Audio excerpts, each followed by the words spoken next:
8 বছর পর আজকের আপার প্রাইমারি মামলা নিষ্পত্তি হয়েই গেল এবং তারা খুব আনন্দেই আছে, কারণ তারা স্কুলে জয়েন দেবেই। কিন্তু বহু প্রতীক্ষিত আপনাদের সবার এসএলএসটি 2016 মামলা সুপ্রিম কোর্টে কিন্তু খুব সম্মুখ গতিতে চলছে এবং আজকের যে 28 তারিখে যে ডিসপোজাল ফাইনাল হিয়ারিং এইটার যে একটা ডেট ছিল এই নামেই ছিল এবং দেখা যাচ্ছে সেটা কিন্তু আজকের উঠল না।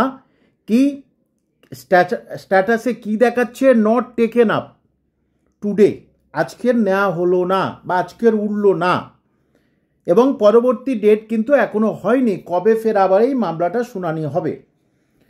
অর্থাৎ প্রথমেই একেবারে এটা 2 নম্বর মামলা ছিল, কিন্তু 2 এবং 3 এই রকম মামলা ছিল পরপর দুটো স্কুল সার্ভিস, কিন্তু হঠাৎ প্রথমেই শুরু হয়ে গেল 10:30 থেকে 501 আইটেমের একটি মামলা, যেটা সাংবিধানিক বেঞ্চে হয়।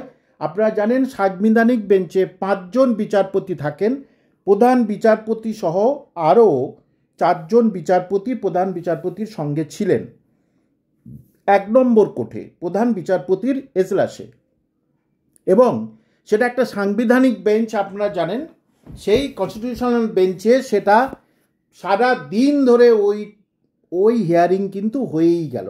অথচ এটা কিন্তু স্কুল সার্ভিস এসএলএসটি 2016 কিন্তু সারা দিনের একটা ম্যাটার এবং সারা দিন শুনলে কিন্তু এটার ফয়সালা হয়েই যাবে।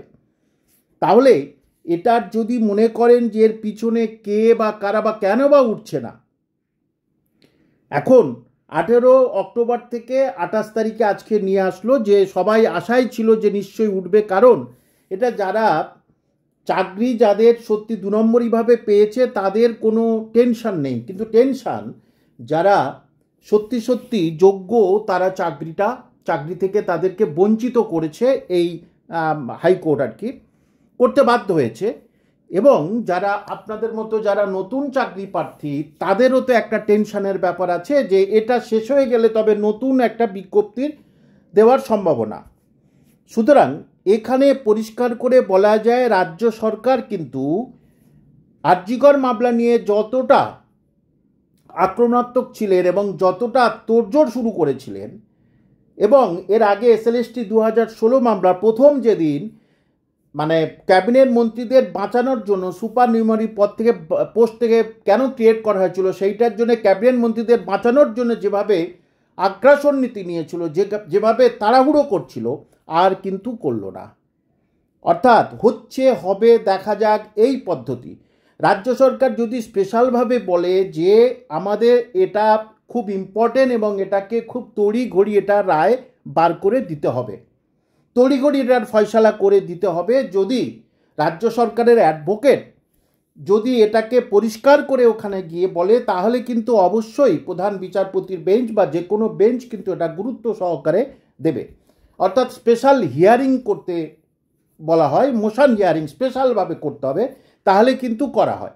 যে কপিল সিব্বাল তো পশ্চিমবঙ্গের হয়ে লড়ছেন, শুধু কপিল সিব্বালের মধ্যে একজন ব্যারিস্টার এবং সেখানে বার অ্যাসোসিয়েশনের হচ্ছে কে বা বার কাউন্সিলের হচ্ছে তিনি প্রেসিডেন্ট, তাহলে তিনি বললেই কিন্তু সেটা সঙ্গে সঙ্গেই কিন্তু প্রধান বিচারপতি নির্দিষ্ট একটা ডেট দিয়ে দিতেন এবং সারা দিন হিয়ারিং করে কিন্তু এই মামলার ফয়সালা করে দিতেন।